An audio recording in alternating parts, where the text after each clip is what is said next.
পশ্চিমবঙ্গ লোকসভা নির্বাচনের গণনা নিয়ে জরুরি বৈঠক নির্বাচন কমিশনের। মুখ্য নির্বাচনী আধিকারিক আরিজ আফতাবের উপস্থিতিতে গণনা নিয়ে এই বৈঠক হয়। বৃহস্পতিবার সকাল 10টায় বেঙ্গল চেম্বার অফ কমার্সে গণনা নিয়ে চূড়ান্ত বৈঠক হয়। বৈঠকের গণনার প্রস্তুতি সহ সামগ্রিক ব্যবস্থাপনা নিয়ে আলোচনা হয়। গণনা কেন্দ্রের নিরাপত্তা ব্যবস্থা থেকে গণনার প্রক্রিয়া নিয়ে বৈঠকে আলোচনা হয়। বৈঠকে ছিলেন মুখ্য নির্বাচনী আধিকারিক দপ্তরের আধিকারিক সহ ওসি ইলেকশন, ওসি ইভিএম সহ সমস্ত জেলার অতিরিক্ত জেলা শাসকরা।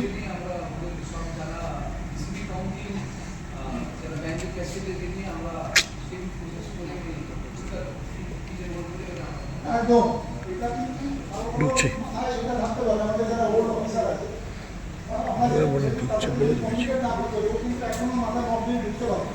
আমাকে কি করতে হবে স্যার? তাহলে কাউন্টিং এর আগের দিন কাউন্টিং ভেন্যুতে